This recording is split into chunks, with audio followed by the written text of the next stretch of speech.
मैं बहुत एक्साइटेड हूँ इसको बताने के लिए। डेट टू रिमेंबर ये हमारा डेटिंग बेस्ड शो है जिसमें हम लोगों को 27 लड़के लड़कियों की ज़रूरत है। खूबसूरत, दिमाग से तेज, बहुत अच्छे दिखने वाले, स्पॉन्टेनियस बात करने वाले, अपनी फीलिंग्स को लड़की या लड़के के सामने जाहिर करने वाले 27 लड़के लड़कियों की हमको ज़रूरत है। और उसके लिए हम लोग ऑडिशंस पे निकले हुए हैं और दिन ब दिन हम लोग अलग अलग डेस्टिनेशंस पे जाके बहुत सारे ऑडिशंस कर रहे हैं और इंडिया को कुछ कमाल का देने वाले हैं। I love to join that kind of shows. अगर ऐसा कोई शो मुझे करने का मौका मिलता तो मुझे बहुत अच्छा लगता है एज अ कंटेस्टेंट, बिकॉज सबसे मज़े की बात है कि इसमें एक बहुत अच्छा क्रिस्प है कि आप एक शो पे जाते हैं जहाँ पर आपको ऑलरेडी एक टास्क मिलता है एक लड़की का। जहाँ तक शरीफ लड़के हमेशा से चाहते हैं कि कहीं कोई लड़की मिले और उनको चांस मिले उससे बात करने का, उससे इंटरेक्ट करने का। So there is a simple platform कि ऑलरेडी आपको एक लड़की मिल रही है, आपको उसके साथ में आप इंटरेक्ट कर सकते हैं, बात कर सकते हैं, अपने बारे में बता सकते हैं। और अगर इतना खूबसूरत मौका मिलता तो मैं तो बिल्कुल भी नहीं चूकता। और मैं जहाँ तक जानता हूँ कि हाँ, मैं अपने नेचर से, अपनी बातों से, अपनी अदाओं से, अपनी स्टाइल से कोशिश करके एक लड़की तो पटा ही लेता और थोड़ा आगे बढ़ता शो में। डेट टू रिमेंबर, मैं जहाँ तक जानता हूँ ये शो के बारे में पूरा खुद ये शब्द बताते हैं। और एक अच्छे फॉर्मेट का सबसे बढ़िया कंसेप्ट का एक सबसे अच्छा तरीका होता है कि आप उनको कुछ शब्दों में पूरा एक्सप्लेन करो। लाइक डेट यानी एक तारीख, टू रिमेंबर यादगार एक तारीख। सो हमारी लाइफ में वो बहुत सारी होती हैं। मैं कहता हूँ अगर आप अपनी मम्मी के साथ उनका एक दिन स्पेंड कर रहे हैं, लाइक मदर्स डे और हर बर्थडे, सो ये एक डेट टू रिमेंबर है। आप अपने पेरेंट्स के साथ कहीं आउटिंग पे जा रहे हैं या उनकी फेवरेट प्लेस पे उनको लेके जा रहे हैं, चाहे वो खाना खाने की हो, मूवी देखने की हो, कहीं विदेश यात्रा की हो, सो वो एक डेट टू रिमेंबर है। अपनी गर्लफ्रेंड को, अपनी बीवी को, अपने बच्चों को आप एक अच्छा मेमोरेबल मोमेंट देते हैं तो वो डेट टू रिमेंबर है। सो डेट टू रिमेंबर मेरे लिए, अगर मैं पर्टिकुलरली कहता हूँ कि किसी लड़की के साथ में हो, सो हर वो लड़की जिसके चेहरे पे मैं एक मुस्कान ला सकता हूँ, हर वो लड़की जिसको मुझको देख करके अपना कोई भी एक रिश्ता उसको मेरे अंदर दिखता हो, तो मैं उसके लिए अपने आप को शुक्रगुजार समझूंगा।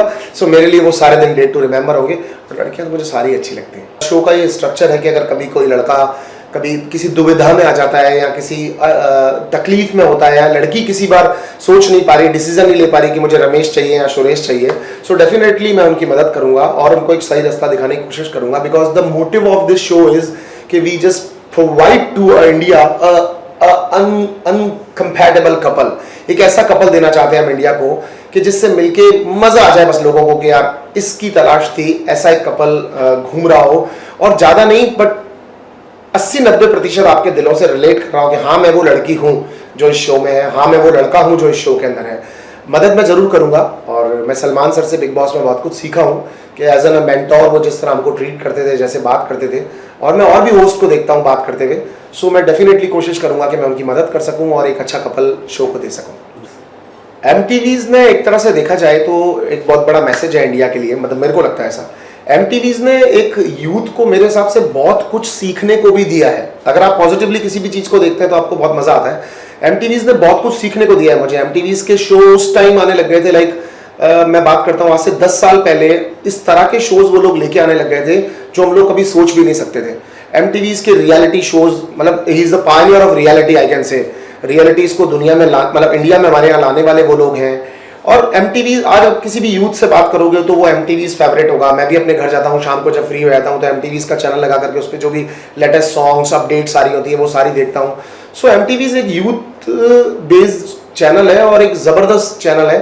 और सीखने को तो हम लोगों को हम जितना चाहें उतना दुनिया से मिल सकता है। और वैसे गाने मजे मस्ती से हमको जितना मिलता है वो हमारे लिए खूब होता है। और बच्चे आजकल तो माँ बाप के पैदा ही जेनेटिकली समझदार हो रहे हैं। सो चैनल्स को वो देखते हैं, अब चैनल्स उनको कुछ नहीं दिखा पाता। मनु सर, बिग बॉस के बाद you are getting handsome day by day, तो क्या रूटीन है, क्या खाते हैं, किन चीज़ों से बचते हैं, अपने इस फिजिकल ट्रांसफॉर्मेशन के बारे में कुछ बताएं। या first of all thank you कि मैं अच्छा दिख रहा हूँ। मुझे कॉन्फिडेंस यहाँ तो शुरू से ही था मेरे बारे में, गलत फहमी कि मैं बहुत अच्छा दिखता हूँ। अब दिन ब दिन मुझे सुनने को मिल रही है कि वो सच हो रही है, तो मुझे बहुत मज़ा आ रहा है। सी, एक लाइफ का बहुत बेसिक फंडा है, आटे का भाव हमेशा उतना ही रहा है जितना है, वो 1-2 रुपये वेरी करता है। काजू पिस्ते बादाम भी उधर ही रहे हैं, 10-15 रुपये ऊपर नीचे करते हैं। खुशी का कोई भाव नहीं होता, खुशी की कोई वैल्यूज़ नहीं होती। खुशी आपके पास बिना तोल मोल के आती है। और जब आप लाइफ से कुछ चाहते हो और आपको मिल जाता है या मिलने लगता है तो आप अपने आप खूबसूरत दिखने लगते हो। लाइक आपकी इच्छाएं पूरी होने लग जाएं। एक आदमी क्या चाहता है अपनी लाइफ से?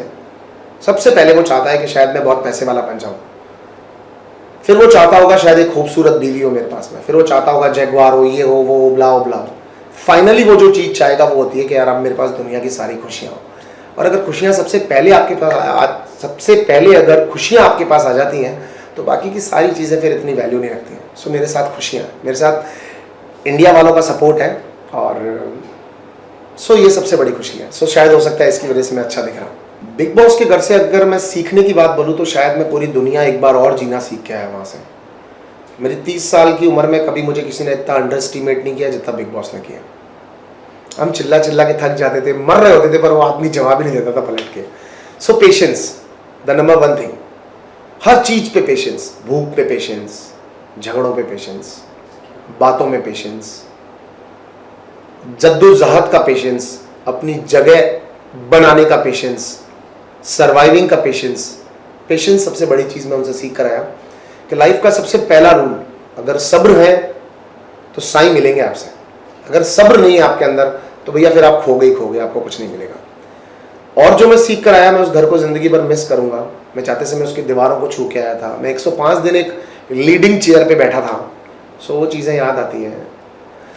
अपने उन लोगों को जो मेरे कॉम्पिटिटर्स थे उनको तीनों टाइम खाना बना के खिलाया मैंने, मैं उन चीज़ों को बहुत मिस करता हूँ। प्यार है मुझे बिग बॉस के घर से और ज़िंदगी भर रहेगा मुझे प्यार। वो मेरी लाइफ का सबसे डिफरेंट एक्सपीरियंस था। वो एक खूबसूरत सा केज है जिसके अंदर हर इंसान एक बार ज़िंदगी में ज़रूर जाए, क्योंकि वो लाइफ का सबसे अच्छा एक्सपीरियंस है। मनु सर, क्योंकि एक एक्टर की इतनी जिज्ञासा होती है, वो अपना इनपुट हमेशा डालना ही डालना चाहता है। डेट टू रिमेंबर में आपके क्या क्या इनपुट्स होंगे जो डायरेक्टर से आप शेयर करेंगे? आपको लगता है यार इसमें ये लड़की तड़का भी होना चाहिए, कुछ ये ट्विस्ट होना चाहिए, वो क्या रहेगा? मैं शो के लिए अक्सर क्रिएटिव्स के साथ बैठता हूँ और जैसे जैसे शो पास आने लगेगा तो मैं डेली क्रिएटिव्स के साथ बैठूंगा। मैं शो के अंदर वो फ्लेवर डालना चाहता हूँ जो इंडिया को मेरे अंदर पसंद आया था। वो विटीनेस, वो नॉटीनेस, वो मस्तियाँ, मजाक। और मैं शो को उस फ्लेवर में लाना चाहता हूँ जैसे आप सब लोग और हम सब लोग अपने आप से रिलेट करते हैं। लाइक अगर मेरा सुबह दिन शुरू होता है तो मैं नहाता हूँ, तैयार होता हूँ, बाल बनाता हूँ, कुछ अच्छा सा ब्रेकफास्ट करता हूँ, फिर अपने घर से निकलता हूँ, अपनी एनर्जी को मार्केट में स्प्रेड करता हूँ और लोगों से अच्छे कमेंट्स पाता हूँ। So as it is same मैं ये चाहूँगा कि वो जो यूथ है सारा, वो ये सारी एनर्जी को मतलब झोंक दे शो के अंदर, और शो के अंदर इतना पॉजिटिव एटमोसफियर हो कि बस जिसको जो लड़की पसंद आ गई उसके लिए वो कुछ भी करने को तैयार हो। लड़की को जो दिल से पसंद आ गया वो बिना दुनिया के बारे में सोचे और कैमरे को सोचे अपने प्यार का इजहार कर सकती हो। मैं डेफिनेटली शो के अंदर वो लाना चाहूँगा और अगर आप लोगों ने साथ दिया तो लेके भी आऊँगा। डेट टू रिमेंबर के लिए अप्लाई करें। ये बहुत अच्छा शो है, यूथ बेस्ड शो है। It will give you a recognization in this industry. एक अच्छा प्लेटफॉर्म मिलेगा आपको। लव के लिए मैसेज इतना सा ही है, अगर गर्लफ्रेंड है उसके अलावा भी इधर उधर मुंह मार रहे हो तो मतलब प्यार सच्चा नहीं है आपका। बॉयफ्रेंड है सेम, अगर फिर भी इधर उधर कहीं कोई लड़का देख के पसंद आता है तो उसका मतलब प्यार सच्चा नहीं है आपका। और अगर सच्चा नहीं है तो शायद लंबा वो चलेगा नहीं। सो उसको बैठो लेकर के समझाओ या खुद को समझाओ और सब लोग अपने अपने सही रास्ते पकड़ो। फिर अगर सब सोच लिया है और वो लड़की ही पसंद है सबसे ज़्यादा तो उसका हाथ पकड़ लो और सारी दुनिया से भी अगर उसके लिए लड़ना पड़े तो लड़ने को तैयार रहो। क्योंकि प्यार सिर्फ एक बार आपसे एग्जाम मांगता है, फिर जिंदगी भर आपको देता ही देता है। सो जो दिल में करने को वो करो।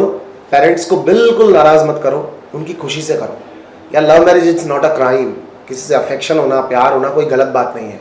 कास्ट आजकल पेरेंट्स इतनी बॉदर भी नहीं करते हैं, फिर भी करते हैं तो उनसे बैठ के उनको समझाओ कि यार आपके कास्ट को देखने की वजह से, आपके कुल को, पड़ोसियों को या मोहल्ले को देखने की वजह से मैं सारी ज़िंदगी उस इंसान के साथ स्पेंड करूँगा जिससे शायद मैं प्यार नहीं करूँगा। सो प्यार ज़रूरी है आपके आसपास में, आपकी फैमिली में, घर में और नियर डियर के लिए तो specially. So spread the love in the nation. Bharat को और सारी दुनिया को प्यार से ऐसे जीता जा सकता है। और अगर लड़के तो यार बड़े बड़े धुरंधर आए यार, एक दिन चले गए और नेगेटिव नाम लेके चले गए। प्यार से तो आप अपना मोहल्ला भी खुश कर देते हो ना, एक गली भी खुश कर देते हो ना, एक लड़की भी खुश कर देते हो ना, तो आप अपने आप में मिसाल हो। So love your self and love your near dears. Thank you.